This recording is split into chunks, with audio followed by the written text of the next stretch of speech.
Welcome to Mysterious Goings On, Chapter 20. I'm your host, J. Alexander Greenwood. Very excited to have a friend on the show, an indie author who I think is really making a name for herself with her meticulous attention to historical accuracy, at the very least grounding a lot of her fiction with strong historical references. And we'll learn more about that in our interview with Michelle Stinson Ross, a good friend of mine. And I hope you'll enjoy this conversation I had with Michelle. And don't forget, if you want more information about my books, pilotscross.com is the place to look. And love to have you on the John Pilot Mysteries Facebook page. Just search John Pilot Mysteries on Facebook. And now, without further ado, mateys, the author of Revenge of the Siren Song, Michelle Stinson Ross. Michelle Stinson Ross has been scribbling and making up wild tales most of her life. She never really outgrew her childhood penchant for building castles and lands of legend from the everyday world around her. She's always been a voracious reader as well, rarely picking up a book she didn't like.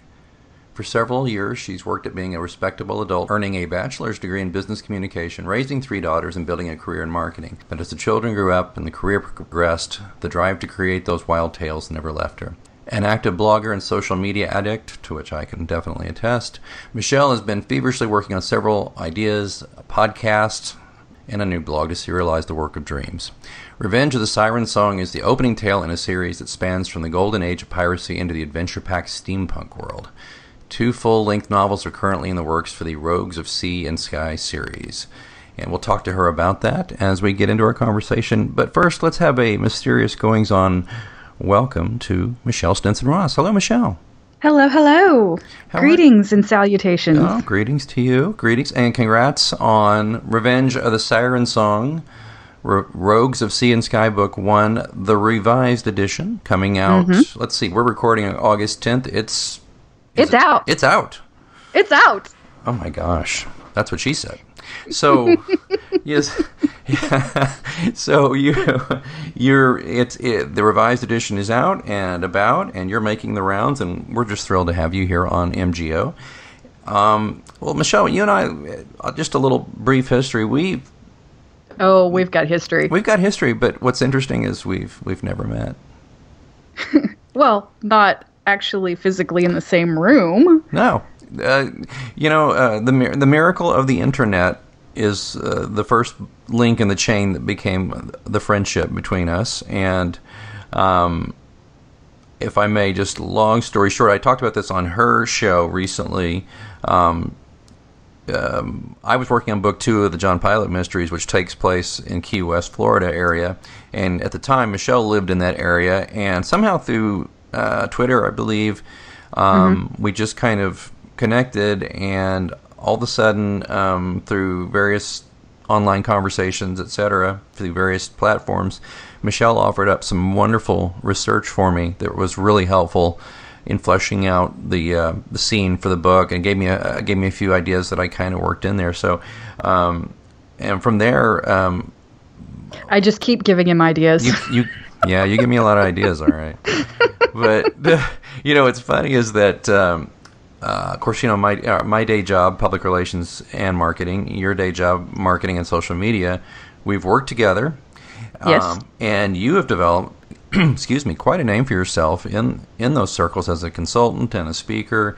And it's just been fun that we've had this parallel development. And I guess this goes back to 2011 or so. 2010, 2011, yeah, somewhere around there. Right around there. So it's basically he tweeted Key West, and that was the end of that. That was it. Yeah, you caught me, and there she was. And I remember you had this yellow. You were in a yellow dress in your picture. I remember that distinctly. It was very vivid. It was like, boom! Oh, hey, look at her, and she's talking about Key West. Exciting. So that's how we met, and we have just grown ever since. And we'll leave that there, listeners. What I want to really talk about, besides a walk down memory lane with Michelle, is her work as a writer. As I mentioned in the intro, there's or maybe did I mention in the intro? But there's so many things about being an indie genre writer.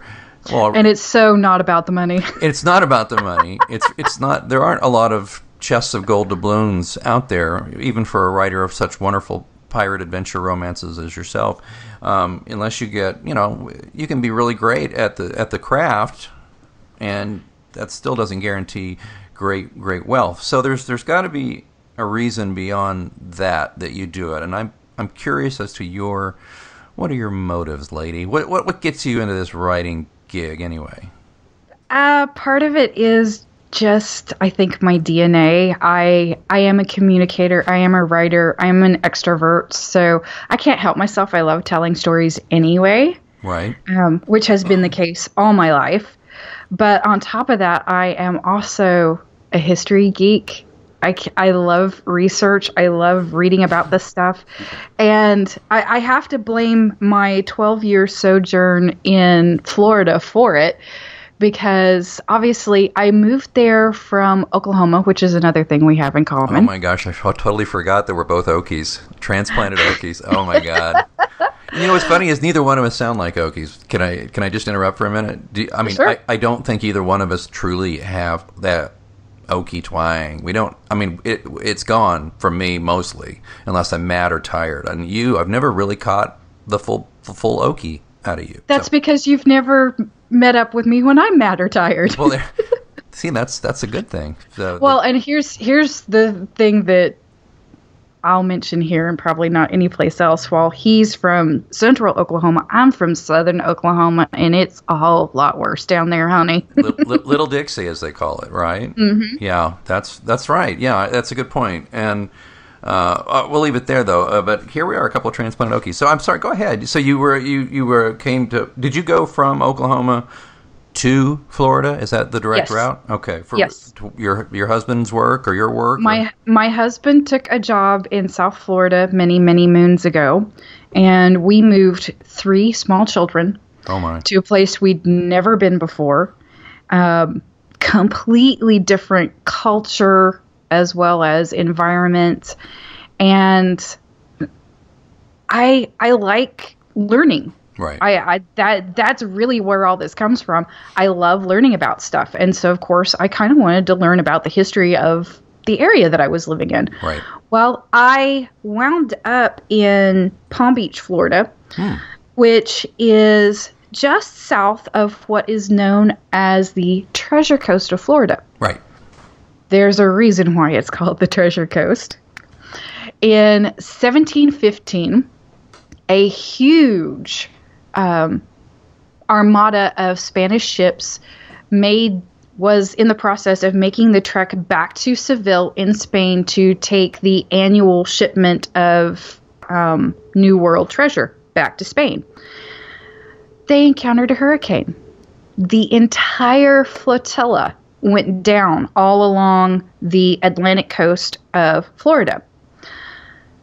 In 1715, that was also the height of particularly the British pirates. So for any of you that know anything about Caribbean history, the Bahamas at the time was the home base for all of the pirates in the Caribbean. The British government had basically lost control of Nassau, and the pirates were using it for whatever the heck they wanted. And so several pirate captains decided, let's go salvage some Spanish treasure. And that spot in Florida actually became the nexus for a whole lot of things. Obviously, it was a draw for the pirates that were based in Nassau in the Bahamas. It was also a draw for a would-be pirate known by the name Black Sam, Samuel Bellamy. Mm-hmm. Probably one of my favorite pirates just because of his romantic history. Apparently there was this girl he wanted to marry, but her parents, I should say, weren't too keen on her just marrying some poor sailor. So he decides, hey, I'm going to go salvage me some Spanish treasure and win me a girl. Well, the things you do for love, Right. Well, that didn't exactly work out, but he managed to meet up with pirates the likes of Jennings and Hornigold, and like I said, several of the pirates based in Nassau at the time, and decided, yeah, sure, I can do this pirate thing. he actually became one of the most successful, at least as far as gathering treasure and ships and all that kind of stuff, pirates of the golden age of piracy. And he is one of the few that actually wanted to retire. All of this was done because he wanted to marry this girl in Massachusetts. And so he and Palgrave Williams operated in the Caribbean for about a year or two. Right. And they decided to sail back up the eastern seaboard to go back to Massachusetts. Williams was also from the area. That's why they knew one another. And so they sail back up. They get separated during the voyage back north. And Black Sam Bellamy's ship, the Witta, winds up going down in a storm in Cape Cod. He just about made it home to his sweetheart. So, Sam Bellamy's story is really kind of what got me interested in pirates. And of course, when I made the connection between Sam Bellamy and the Treasure Coast where I lived, I started researching all kinds of other things. Well, they're still picking up treasure from that particular flotilla that went down in 1715. Wow. And it turns out that Mel Fisher got his treasure salvaging start on that same wreck. So he basically develops his funding by working with some other treasure salvers in on the Treasure Coast near the Sebastian River Inlet. He takes his earnings from that salvage operation and funds his dives on the Atocha and the Margarita in Key West. Yes. And if I can interrupt, the Atocha is, there's a book on that you recommended to me that I used for background for Pilot's Key. And it's fascinating stuff. Please continue. Well, that's just it. I got completely fascinated in all sorts of bits and pieces of pirate history. So I've read several biographies now on Captain Henry Morgan, who was not a pirate. He was also not of the era of the golden age of piracy. He was the late 1600s. He actually sailed during the era that Cromwell ruled England. Interesting stuff with that. I've also researched a little bit of Captain William Kidd, who is, again, not part of the Brethren of the Coast, which is the main group of pirates that most people hear about when you're researching Caribbean pirate history. Is that like in the Johnny Depp movie when all the pirates get together and have the big council? Is so the references to Morgan and Bartholomew in that series, they're talking about Captain Henry Morgan. Okay. Now, who, by the way, yeah. When his privateering, like I said, he was not a pirate. When his privateering career was over, he actually became the lieutenant governor of Jamaica for a term. And did he have something to do with making rum at that point? He had several plantations on Jamaica, so highly likely that he had sugar plantations that were part of the triangle trade and the making of rum and molasses and all that kind of good stuff. Do you think he always had a heroic pose every time he talked to someone? Did he put his knee up and, and we have no pictures confirming that. I heard that his line, he would go into a pub, put his knee up on the bar, and look at a comely lass and say, "Have you got any Captain Morgan in you? Would you like some?" Yeah, all right, sorry. Go right ahead. He was Welsh, by the way. Yeah, I don't do Welsh. I can't do a good Welsh accent. I can't do a good Scottish accent either. But anyway, do continue. Well, so among all of the pirates that I researched, one particular got my attention, and it was a female pirate by the name of, or at least the name that we, the public, know her by, Grace O'Malley. Now, again, Grace was not technically part of this golden age of piracy group of people. She was actually an Elizabethan pirate, and she was not only a pirate, but she was also an Irish clan leader. Her father was originally the head of the clan. She married another clan leader and wound up actually becoming the head of both her father's and her husband's clan. Right. She basically was involved in, piracy, smuggling, as well as a lot of legitimate trade in Ireland at the time. And she is one of the very, very, very rare Irish nationals to have actually been given an audience with Queen Elizabeth I. Hokey smokes, really? Yes.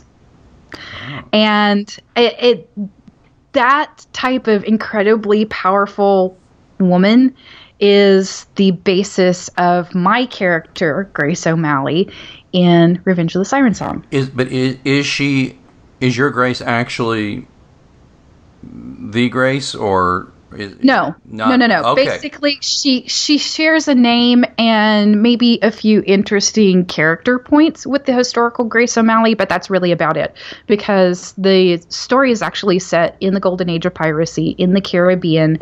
We visit Nassau and Port Royal and all kinds of various places in the Caribbean through the course of that story. So it's definitely a golden age of piracy, late 1600s, early 1700s story. But I loved the historical Grace O'Malley so much, I had to give that a nod. Well, yeah, because my research on her is that at a young age, she wanted to go on a family trip to Spain, and they refused to take her, so she hurried off to her room and cut off her hair and put on boys' clothes, so that in an attempt... She actually stowed away on her father's ship, yes. Yeah. She was... basically, her father did not have any sons, and she was the eldest of his children and was expected to marry and forge political alliances and all that kind of stuff. Oh. But she loved the sea, and he actually encouraged her quite a bit when she was young. But they were getting ready to marry her off, and she's like, no. But she did. She wanted to sail with her father. She was certainly old enough, and had she been a boy, she absolutely would have gone. There would have been no question about it, because as a boy, O'Malley's son would have been apprenticing by that time, but she was not, and so there was a lot of argument about it. So she just settled the whole thing and stowed away aboard her father's ship. So did she cut her hair? Because they said, the research I did, they called her Bald Grace because she cut her hair like a boy, and my research said she had a brother. So I don't, but it's so murky because this was like what? She was actually in the 1500s, right? So correct. Yeah. She was a contemporary of Queen Elizabeth I. From what I've checked on, she and Elizabeth are actually about the same age. So by the time Elizabeth had an audience with Grace O'Malley, they were both in their 60s. Oh wow! But wow. She had quite a life. Well, and then of course your Grace had quite a life. Now as she's described, and your Captain Grace O'Malley is the bane of Spanish treasure ships and the British Royal Navy alike, and prowls the warm waters of the Caribbean in search of prizes. But I love the description here, and as deadly as she is beautiful, Grace is not the only threat on the high seas. Oh, and she's got an enemy. Oh my God! And it's another. Her enemy's another woman. Is that yes, right? Actually. Now, that's interesting. Women, particularly in this Caribbean era, women pirates were not unusual. This same Brethren of the Coast, there's a whole lot of interesting politics in what happened in the Bahamas at this particular time period. But Charles Vane is one of the pirates that features very strongly in the politics and history of this particular era. And his quartermaster was Calico Jack Rackham. Jack eventually ascends to captaincy himself, and aboard his ship are two women pirates by the names of Anne Bonny and Mary Read. So women in this particular era being large and in charge in this group of pirates is actually not unusual. And there's some interesting tales because at the time that Rackham's ship was captured, it was Anne Bonny and Mary Read that were shouting the blazes and actually admonishing the male pirates aboard that ship for not fighting to the last. They blamed all the captured. Right. Huh. These chicks were no fluff puffs. I was going to say cream puffs. These ladies were, can I say it, badass? I think you just did. They are badass, and they're fun. It's such a fun read, and what I really love is and I appreciate you taking the time to really lay out for us how deeply you research your work. There's so many people who take the research pretty lightly. Now, of course, I'm not, but what I also love too is that you don't bog the story down with the research, and that's a fine line to get in because there's a lot of authors who shall be nameless who really want to give you so much exposition and want to really make sure it's all so historically, perfect that they unfortunately dry out the story by doing that. They just suck all the moisture right out of it. True. Well, in my mind, at least for me as a writer, this is fiction. It's a novel. I am creating my own world. Right. Now, this is a world that is greatly informed by history, but I don't have any problems playing with timelines and putting characters from various eras in different places where you wouldn't have found them in history, just because they're interesting to me, and I think that the interplay between the characters is interesting. Yeah. So, this is definitely, for me, historical fiction that is definitely an altered universe. I love it. And how do we classify this? Is this a sea adventure? Is it a romance? What? How do you classify the book? That's really a good question because it is a little bit of everything. It is technically historical fiction. It is a sea-based adventure with quite a bit of romance, but we're not beholden just to the romance. I'm sorry, I've read far too many adventure romance books where the chick in the book is just so swept along by everything and she never really seems to be in control. I'm like, that just sucks. Yeah. No. Yeah. I'm sorry. I definitely wanted the female characters in the book to be strong and compelling in their own right and every bit in control of their lives, because basically that's what the pirates of the golden age of piracy were after. They were after some freedom, some autonomy, some control over their destinies. And I just can't write female characters that don't have control. No, and just to be perfectly blunt, I mean, when you asked me years ago to read this, I was like, oh boy, is this going to, I love Michelle, but is this going to be like a real bodice ripper romance with the backdrop of, come on, give me a break, because that's what you wonder. And then I was so thrilled when it wasn't that. It was this wonderful fleshed out lead character. She knew what she wanted, and she had a man kind of in her life, but that man did by no means did that man always have the upper hand on her. Although he did lay his hands on her, I think. And it was just that plus the blend of just enough historical accuracy, because I'm a big reader of all the Master and Commander series, for want of a better term, the Aubrey Maturin series, which gets is just to the edge of being so historically accurate that it can get a little dry. But I love that series. But this had just enough of that verisimilitude with these good characters and in this interesting story that I really liked it. So I was really excited when you said, I think there's some parts of it I want to work on and I want to take another swing at it. And you know what, Michelle, Clock on the Wall is telling me that this episode is really done. So I'm going to ask you if you'll hang around and we'll just have you back for another episode. Would that be okay? I would love it because we need to talk about iterating. Yes, iterating. That's a euphemism for sex, I hope. It's no, not really. Okay. Or maybe it might be iterating work, because we need to talk about Revenge of the Siren Song 2.0. That's exactly what we need to talk about, and I want to compare experiences since we both have done that.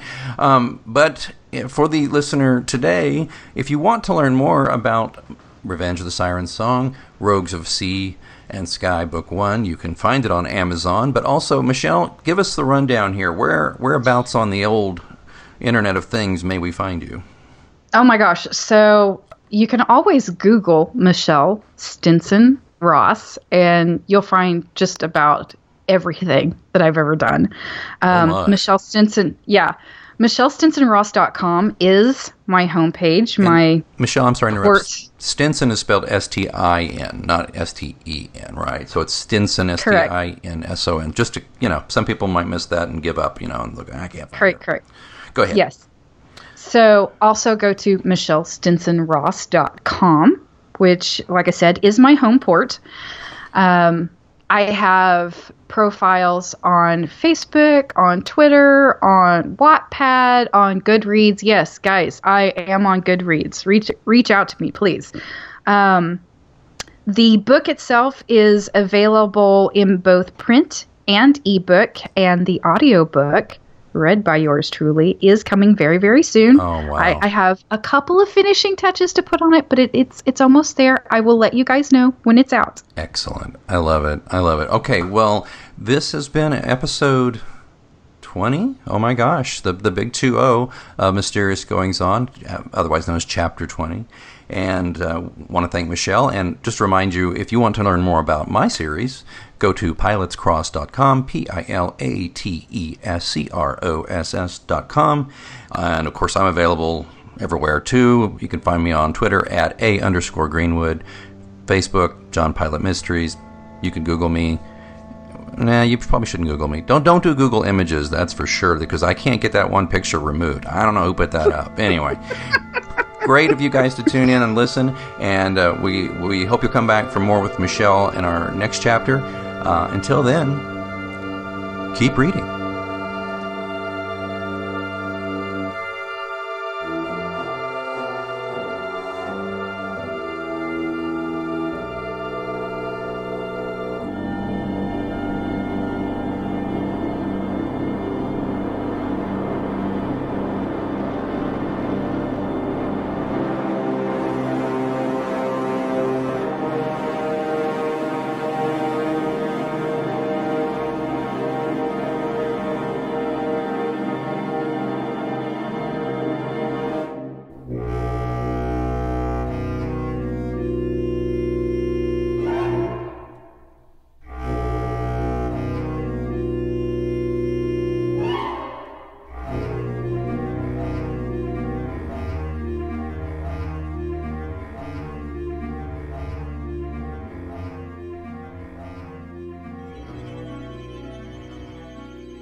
A little flexibility can go a long way. By refinancing your new or used auto loan with PenFed, you can lower your monthly payments for more flexibility in your budget. You can even schedule your first payment for up to 60 days from the date of your refinance. Calculate how much you could save at penfed.org/auto-refi or call 1-800-247-5626 to apply. Membership is open to everyone. To receive any advertised product, you must become a member of PenFed, insured by NCUA. It's a great time to get a great deal on a new car when you get approved for an auto loan from PenFed. Our Powered by True Car rates are as low as 1.39% APR on new vehicles. Finance for a longer term to lower your monthly bill. Plus, take up to 60 days to schedule your first payment. Join PenFed, and together we'll keep you moving forward. Anyone can apply. Visit penfed.org/auto or call 1-800-247-5626. To receive any advertised product, you must become a member of PenFed, insured by NCUA.